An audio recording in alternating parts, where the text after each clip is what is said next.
Por isso que eu te falo, Marconi, porque no carro não foi. No carro, você vê, praticamente não foi encontrado nada. E sabe outra coisa, doutor Roberto? Sabe uma coisa que eu fiquei pensando? Eu esqueci de perguntar isso ao doutor Júlio, mas o senhor deve ter experiência disso nos casos que o senhor já fez. Os ferimentos que a Vitória teve foram ferimentos letais. Foram ferimentos em pontos, acho que muito específicos para um amador cometer. Em saber que aquele ponto no tórax é um ferimento que, inclusive, tem um nome específico, né? Que é o chamado de mata-porco, que inclusive é o local ali de fundos da casa dele, que é onde faz o abate de animais desse tipo, de suínos. E o outro da clavícula é específico para chegar ao coração, às artérias. Sem falar também da tentativa ali do terceiro golpe ali no pescoço para tentar pegar a jugular. Foram pontos assim que não são de uma pessoa em raivas, mas específicos de golpes para retirar a vida. Então, eu acredito, Marconi, que assim, não foi o quem ele pode ter arrebatado a vitória, né, participado desse homicídio, participado, Uhum. né? Aí ele fala, vão matar, porque deu ruim, né? Ela vai reconhecer, vai me denunciar, né? E ele estava com outra pessoa, que essa outra pessoa, como você bem disse, tinha conhecimentos, né, de regiões vitais, né, que eram pontos que, vamos dizer, seriam os letais. E acabou Sim. fazendo isso daí. Então, tanto é que ela deve ter reagido, deve ter tomado aquele murro aqui no rosto, que quebra os dentes dela, para Sim. aí poder, vamos dizer, desfaleceu, e aí sim a pessoa dá as facadas certeiras. Sim, com certeza. Eu acho que é exatamente isso. É, Por isso que assim, eu acho que foi precipitado do delegado, doutor Fábio, né, colocar exclusivamente Maicon. Né? Eu acho que abriu brecha, né, para eventual defesa de outra pessoa que ele queira colocar na cena do crime, né, como participação no homicídio, alguma coisa, para excluir. Então, isso daí eu acredito que ele errou, pecou nisso daí, com todo o respeito, né, ao entendimento dele, mas ele não podia ter colocado nesses termos. Né? concordo. Vamos voltar então agora a essa parte que vai ser aberta da segunda investigação sobre os pontos que nós já sabemos que serão investigados, as pessoas ali que podem ser alcançadas e também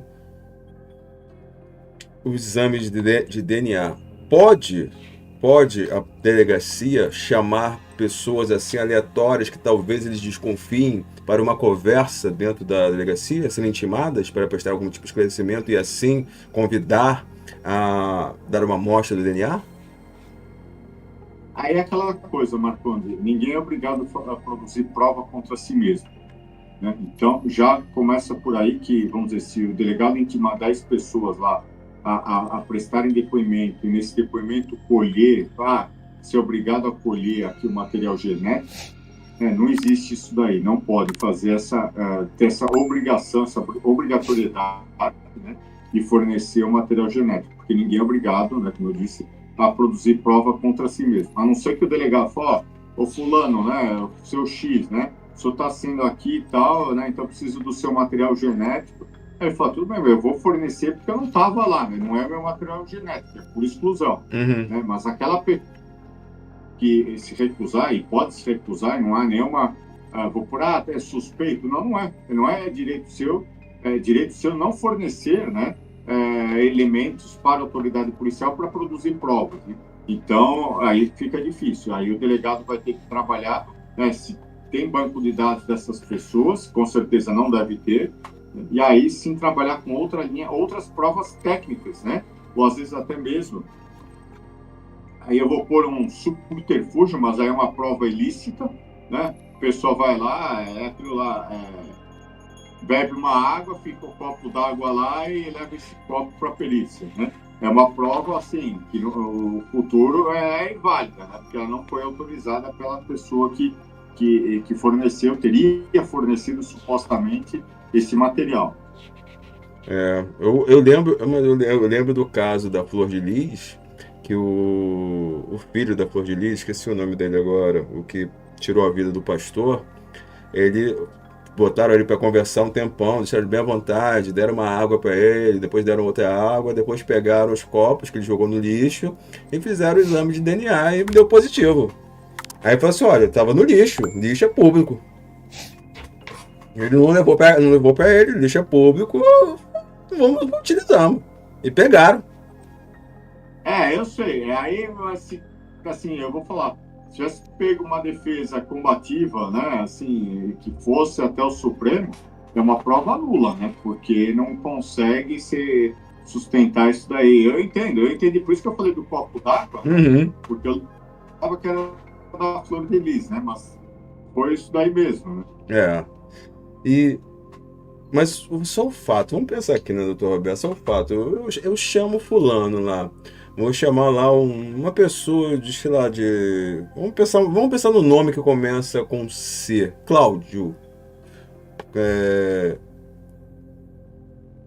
Pessoas que o nome que começa com C, que eu lembrei agora foi Cláudio, tá? A gente chama o Cláudio. Aí o Cláudio fala assim, não vou fornecer... Hã? Carlos, Cláudio, uma pessoa que começa com C assim qualquer.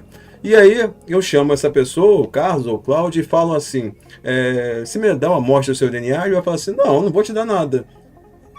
Tá meio que colocando a lupa em cima dele, quando ele faz isso? Então, por isso que eu te falei, ninguém é obrigado a fazer prova contra si mesmo, mas acende um sinal amarelo para a autoridade policial, né? E principalmente nesse momento que ele vai negar, né? Se ele não tiver, vou por assim, bem preparado, né? Aí ele acaba se entregando pela, pela expressão corporal, vamos por assim, mano. Uhum. E de repente eu não chamo só uma pessoa. Para falar que eu estou marcando alguém, vamos mudar de letra até. Vamos para a letra D. D'Angelo, Danilo, Domêncio. Não deu pessoa que vão pegar o nome assim, D. E aí. Hã? Qual o nome? Dinamarco, exatamente.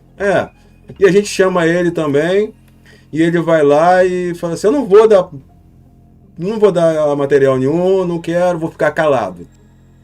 Ao meu ver, então as pessoas começam a chamar a atenção para ele, porque se você não deve nada, você não, tá aqui, quer a amostra? Toma aqui, qual que você quer? Da onde você quer? Tá mesmo digital? Tá tudo aqui. Não é meio que um tiro no pé? Eu acho, né? Marcondes, mas é aquela coisa, é o princípio da presunção de inocência, que ninguém é obrigado a fazer prova contra si mesmo, isso é claro, mas é aquela coisa, se você está disposto, você não deve, você não vai temer, né? Eu vou tá aqui, colhe o meu material, né? Pega o cotonete aqui, vamos lá no IML, pega o cotonete, passa na saliva, pega meu sangue e colhe o material. A pessoa está se mostrando de boa fé que realmente quer colaborar com a justiça, que não tem nada a ver. Aquele que já começa a se negar é a mesma coisa do bafômetro, né? A pessoa está lá, né? Você não é obrigado a soprar o bafômetro, mas o policial militar manda você descer, manda você andar, vê que você está cambaleando, prende você. Que há indícios, o bafo lá tá mais do que o carro a álcool. Então, tudo isso são elementos. Por isso que eu falo, aí o delegado vai da expertise dele, e aí, como você falou, acende o farol amarelo, aí a investigação vai monitorá-lo, né? Porque uma hora ele vai cair em contradição, uma hora no WhatsApp, uma conversa, né, com alguém, ele vai acabar soltando. Exatamente, até o ponto dessas pessoas assim se sumirem das redondezas, vão saírem das rotinas, vão chamar a lupa para si, né? Aí que eu acho pior, né? Sim, se lembra o caso do Gabriele? Sim, lembro. O pedreiro lá, lembro. o nome dele agora, que era o pedreiro e tal, aí foi beber num bar lá, começou a abrir a boca demais, né? Exato. Abriu a boca demais, ó. Foi pego. Eu descobri um método que me faz faturar alto todos os meses, mesmo sem precisar aparecer. Dá uma olhada aqui, ó. Mais de 10 mil todos os meses, 18 mil em apenas um mês. E depois de muito tempo, eu decidi revelar esse segredo. Eu quero que você, assim como eu, descubra como faturar muito com o canal de cortes, começando com o que tem daí da sua casa. Clique no link abaixo e vem. Estou te esperando para revelar esse segredo.